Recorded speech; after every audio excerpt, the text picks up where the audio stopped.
ग्राम प्रधानगण हैं, ग्राम प्रतिनिधिगण हैं, उन सब से मेरी अपील होगी कि हर ग्राम पंचायत में 2-2 अमृत सरोवर का निर्माण करना। अमृत सरोवर एक ऐसा सरोवर जो शुद्ध जल का एकत्रीकरण का माध्यम बने। इसको आप क्या कर सकते हैं?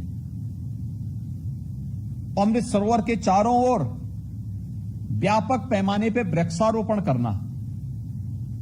अमृत सरोवर का पानी, अमृत सरोवर का जल कहीं भी प्रदूषित न होने पाए, इसकी व्यवस्था देना। अमृत सरोवर के चारों ओर बागवानी को बढ़ावा देना। वहां पर तिरंगा लगाना, अपने आन मान शान के प्रतीक राष्ट्रीय ध्वज को राष्ट्रीय पर्वों पर फहराने की व्यवस्था करवाना। गांव के किसी स्वतंत्रता संग्राम सेनानी से, किसी शहीद परिवार से या कोई भी ऐसे महानुभाव से 15 अगस्त, 26 जनवरी, 2 अक्टूबर को ध्वजारोहण की कार्रवाई के साथ उसे जोड़ना, जिसका व्यक्तित्व गांव के लिए, वर्तमान और भावी पीढ़ी के लिए प्रेरणादायी हो। उनके माध्यम से उस कार्यक्रम को आगे बढ़ाना। मॉर्निंग वॉक पर जब लोग जाएं तो उस अमृत सरोवर के पास जाएं, वहां पर बैठ करके, उसके किनारे बैठ करके बेंच आदि लगा करके बैठने की व्यवस्था हो। अच्छे विषय पर गोष्ठी की जा सके। योग दिवस के अवसर पर योगासन के कार्यक्रम और योगिक क्रियाओं को लोग वहां पर प्राणायाम आदि की क्रियाएं, योगासन आदि की क्रियाओं को वहां संपन्न कर सकें। इस दृष्टि से उस पूरी व्यवस्था को उसके साथ जोड़ना। अमृत सरोवर इस रूप में विकसित करने की कार्रवाई, एक तो हमें प्रत्येक ग्राम पंचायत में कम से कम 2-2 अमृत सरोवर बनाए जाने हैं। और मैं आह्वान करूंगा, बहुत सारे ग्राम पंचायतों ने इस कार्यक्रम के साथ अपने आप को जोड़ा है और जो बचे हुए हैं वे भी तेजी के साथ इस कार्यक्रम को करें। गांव में बहुत सारी बीमारियां समाप्त हुई हैं स्वच्छ भारत मिशन से। हम सबको याद रखना होगा कि अब गांव में हम जाते हैं, गांव की पगडंडियां, गांव की सड़कें साफ सुथरी दिखती हैं। आज से 5 साल पहले ऐसी स्थिति नहीं थी। गांव में पैदल आप नहीं जा सकते थे, गंदगी होती थी, बदबू आती थी। आज गांव साफ सुथरे हैं। इसका परिणाम तमाम प्रकार की बीमारियों से भी मुक्ति का मिला है। इंसेफ्लाइटिस समाप्त हो चुका है। कालाजार उत्तर प्रदेश ने नियंत्रित कर दिया है। और भी तमाम प्रकार की ऐसी बीमारियां हैं जिनको हम लोग रोकने में सफल हुए हैं, लेकिन अभी भी हमें एक लंबी दूरी तय करनी है और इस दृष्टि से अमृत सरोवर के इस पवित्र कार्यक्रम के साथ हमें जुड़ना है। आज मैं गोरखपुर के संत कबीर नगर जनपद में गया था। संत कबीर नगर जनपद में मगहर में मध्यकालीन संत कबीरदास जी की निर्वाण स्थली है मगहर में, और मगहर से होते हुए बहती है एक छोटी सी नदी, आमी नदी। 5 वर्ष पहले आमी नदी की स्थिति क्या थी? 5 वर्ष पहले यह नदी सिद्धार्थ नगर से निकलती है, संत कबीर नगर, फिर गोरखपुर, फिर संत कबीर नगर, फिर गोरखपुर होते हुए गोरखपुर जनपद में राप्ती नदी में मिलती है। 5 वर्ष पहले इस नदी में इस मौसम में बहुत बदबू आती थी, पूरा पानी काला था। गोरखपुर में यानी अपने उद्गम स्थल से लेकर के जहां जहां ये नदी होते हुए जाती थी, पूरा पशुपालन की दृष्टि से कभी सबसे समृद्ध क्षेत्र माना जाता था। लेकिन एक समय ऐसा भी आया जब नदी के प्रदूषण के कारण खेती भी और बाड़ी भी दोनों ही इस पूरे नदी के दोनों ओर के नष्ट हो गए, लुप्त प्राय हो गए। और राप्ती नदी में जहां आमी नदी का जल मिलता था, जहां दोनों नदियों का संगम होता था, उसके आसपास भी सभी जलीय जीव नष्ट हो गए थे, क्योंकि गोरखपुर से होते हुए बहती थी नदी और गोरखपुर में ही संगम भी होता था। तो मैंने 5 वर्ष पहले बहुत सख्ती से इस बारे में कहा कि अगर नदी प्रदूषित रही तो हर एक स्तर पर जवाबदेही तय होगी। ग्राम पंचायत, नगर निकाय, जनपदों, सभी औद्योगिक इकाइयों, सबकी जवाबदेही तय की गई। और आज मैं था वहां पे, मैंने देखा एकदम साफ सुथरा जल था, जलीय जीव थे नदी में, इतना साफ सुथरा था, इतनी व्यवस्था साफ सुथरी थी, लगता था कि वास्तव में ऐसे ही हम सभी नदियों के जल को निर्मल और अविरल कर सकते हैं। मैं देख रहा था आज वहां पर कि तमाम गाय भैंस नदी के तट पर चल रहे थे, घूम रहे थे और पूरा जल एकदम निर्मल था। अगर आमी नदी निर्मल हो सकती है, कोई बदबू नहीं, एकदम साफ सुथरी थी, हम अपने गांव के तालाब को क्या साफ सुथरा नहीं कर सकते? हर ग्राम पंचायत कर सकती है। गांव की आत्मनिर्भरता का माध्यम ये तालाब बन सकते हैं, एक अमृत सरोवर बनाने के लिए। और दूसरा, मैंने पंचायती राज विभाग से कहा था, हर ग्राम पंचायत में फालतू भूमि होती है, गौचर भूमि भी होती है और खाद का गड्ढा भी होता है। नहीं है, आप क्रिएट करिए, बनाइए।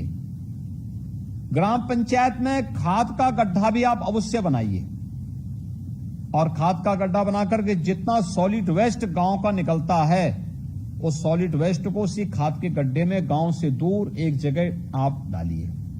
और साल भर में जब वह एक गड्ढे में आप डालेंगे, साल में पूरे साल भर में उससे कंपोस्ट बनेगा, फिर उस कंपोस्ट की पैकिंग करके आप मार्केटिंग करिए। गांव की अपनी नर्सरी बनाइए, गांव में उसका उपयोग करिए। प्राकृतिक खेती के लिए, आप जैविक खेती के लिए लोगों को प्रोत्साहित करिए, उसके लिए आप उपलब्ध करवाइए। गांव में नर्सरी डेवलप करिए। गांव में वृक्षारोपण के जिस अभियान को आप आगे बढ़ाएंगे, इन कार्यक्रमों को आप आगे बढ़ाइए, उसके साथ इसको जोड़िए और हर वर्ष उस खाद के गड्ढे को आप तैयार करिए। सरकार ने पहले से व्यवस्था बनाई है कि हर ग्राम पंचायत में अप्रैल से जून तक गांव के तालाब को हम कुम्हार माटी कला बोर्ड से जुड़े हुए, जो कुम्हार जाति से जुड़े हुए लोग हैं, उनको उपलब्ध करवाएंगे। वे मिट्टी निकालेंगे, फ्री में मिट्टी निकलेगी और जल संरक्षण के लिए तालाब आपका तैयार हो जाएगा। थोड़ा सा प्रयास करके हम इस कार्यक्रम के साथ जुड़ सकते हैं। और मेरा आप सबसे अपील होगी, प्रदेश की सभी 58,000 ग्राम पंचायतों से मेरी अपील होगी कि हम अपनी ग्राम पंचायत को आदर्श ग्राम पंचायत बनाने की कार्रवाई करें। अभी आपने देखा होगा, 3 दिन पहले आदरणीय राष्ट्रपति जी और आदरणीय प्रधानमंत्री जी कानपुर देहात के छोटे से गांव परोख में गए थे। वह गांव आदरणीय राष्ट्रपति जी का पैतृक गांव है और उस गांव में भी मुझे 2 अमृत सरोवर देखने को मिले थे। वह गांव आज आदर्श गांव है।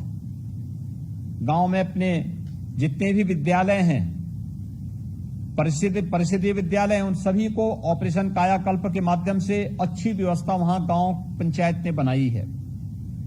जूनियर हाई स्कूल को बहुत अच्छे ढंग से बनाया है। आंगनबाड़ी केंद्र को भी बहुत अच्छा तैयार किया है। सामुदायिक केंद्र को भी अच्छा बनाया है। गांव का मंदिर अत्यंत सुंदर बनाया गया है।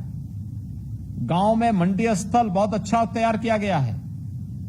ऐसे ही गांव में अलग अलग ओपन जिम का निर्माण भी किया गया है। गांव का अपना खेल का मैदान है।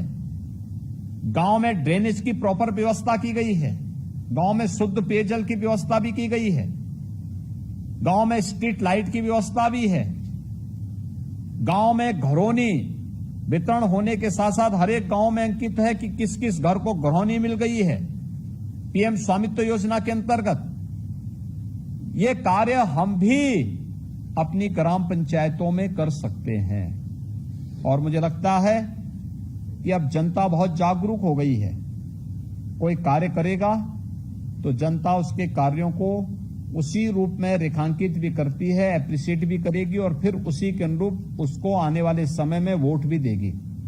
और मेरी सभी ग्राम पंचायतों से अपील होगी कि वे इन सभी कार्यक्रमों के साथ अपने आप को जोड़ें। आज शासन की अनेक योजनाएं हैं जिन योजनाओं के माध्यम से हम ग्राम पंचायतों को जोड़ रहे हैं। खासतौर पर हर ग्राम पंचायत में ग्राम सचिवालय के निर्माण की कार्रवाई, हर ग्राम पंचायत ओडीएफ हम पहले ही घोषित कर चुके हैं, ओडीएफ प्लस के लक्ष्य को प्राप्त कर चुकी है। हर ग्राम पंचायत में एक एक सामुदायिक शौचालय भी बनाया गया है। हर ग्राम पंचायत के सामुदायिक शौचालय के व्यवस्था का संचालन गांव के ही किसी महिला स्वयंसेवी समूह को दिया गया है। हर ग्राम पंचायत के अंदर एक वीसी सखी की तैनाती की गई है, जो गांव में बैंकिंग के पूरे लेन देन का कार्य वहां पर गांव के माध्यम से ही संचालित कर रही है। हर ग्राम पंचायत को एक पंचायत सहायक भी उपलब्ध कराया गया है, जो गांव के सभी कार्यों में ग्राम प्रधान का सहयोग कर रहे हैं। ग्राम पंचायत की किसी भी कार्य योजना को बाधित न होना पड़े, इसके लिए हम लोगों ने व्यापक व्यवस्था उसके साथ जोड़ी हुई है। यानी सरकार हर स्तर पर आपको प्रोत्साहित करना चाहती है और हमारा प्रयास है कि हर ग्राम पंचायत को ऑप्टिकल फाइबर की व्यवस्था के साथ जोड़ करके हर ग्राम पंचायत में जाति प्रमाण पत्र, मूल निवास प्रमाण पत्र, आय प्रमाण पत्र और भी अन्य ऐसे प्रमाण पत्रों की व्यवस्था गांव के साथ ही प्रत्येक नागरिक को उपलब्ध हो सके। इस व्यवस्था के साथ भी सरकार ग्राम पंचायत को जोड़ करके एक आत्मनिर्भर गांव और राष्ट्रपिता महात्मा गांधी के ग्राम स्वराज के उस परिकल्पना को साकार करने के लिए उत्तर प्रदेश की सभी ग्राम पंचायतों को जोड़ना चाहती है। अगर सरकार इसके लिए प्रतिबद्ध है, प्रधानमंत्री मोदी जी का मार्गदर्शन और आशीर्वाद इस देश से अगर आपके साथ में है, तो फिर हम सबको चाहिए कि हम जलवायु परिवर्तन से निपटने के लिए हम भी अपने स्तर पर इस जागरूकता का हिस्सा बने। और इस बीच से इस वर्ष में, अमृत महोत्सव वर्ष में, हम लोगों का प्रयास होना चाहिए कि अमृत सरोवर के चारों तटों पर हम व्यापक पैमाने पे अच्छा वृक्षारोपण करें। पीपल, पाकड़, बरगद, नीम, आम या उस प्रकार के वृक्षों को, मौलश्री है या अन्य तमाम ऐसे वृक्षों को हम लगा सकते हैं जो वहां पर गांव के लिए छायादार भी हो, अच्छे फलदार भी हो, इमारती लकड़ी भी प्रदान कर सकते हो और भी अन्य प्रकार से उपयोगी बन सकते हो। इसलिए हर ग्राम पंचायत 75 वृक्ष लगाने की कार्रवाई इस अवसर पर जरूर, वन महोत्सव के अवसर पर जरूर करेंगे। हर ग्राम पंचायत अभी से जमीन चिन्हित करके अमृत सरोवर के तटों पर, और हम लोग किसी न किसी नोडल अधिकारी को इस अवसर पर हर ग्राम पंचायत में भेजेंगे। किन गांवों ने किया है, किन गांवों ने नहीं किया है, ये सभी चीजें वहां तय हो जाएंगी। और इस लक्ष्य को प्राप्त करने के लिए अभी से गड्ढा बनाना, उसमें खाद वगैरह डालने की व्यवस्था करना, उसकी सुरक्षा, घेराबंदी करके सुरक्षा की व्यवस्था करना, गांव के लोगों को इसके साथ जोड़ना, वृक्षारोपण की शुरुआत गांव के किसी बुजुर्ग व्यक्ति के द्वारा, किसी स्वतंत्रता संग्राम सेनानी, किसी शहीद परिवार, स्वतंत्रता संग्राम सेनानी के परिवार के किसी सदस्य से, किसी आर्मी के रिटायर्ड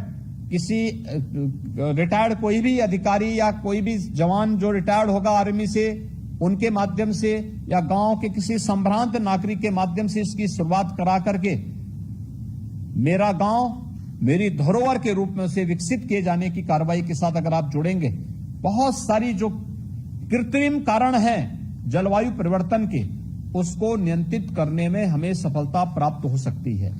और इस दिशा में हम सबका जो सामूहिक प्रयास होगा वह हमें सफलता की ऊंचाइयों तक पहुंचाएगा। जलवायु परिवर्तन के कारकों में पर जो मुख्य कृत्रिम कारण है उनको हम नियंत्रित करेंगे, और कृत्रिम कारणों को हम नियंत्रित कर लेंगे तो प्राकृतिक कारण भी धीरे धीरे करके नियंत्रित होते हुए दिखाई देंगे। मुझे विश्वास है कि आज की ये कॉन्फ्रेंस ग्राम पंचायतों के माध्यम के साथ जुड़ते हुए पंचायती राज विभाग की इस कार्यक्रम को सफलता की नई ऊंचाइयों तक पहुंचाने में अपना योगदान देगा। अंतर विभागीय समन्वय के माध्यम से हम इन्हें प्रभावी ढंग से नियंत्रित करने में, इसको सफलता की नई ऊंचाइयों तक पहुंचाने में सफल होंगे। मैं इस पूरी कॉन्फ्रेंस के प्रति अपनी शुभकामनाएं देता हूं। बहुत बहुत धन्यवाद। जय हिंद।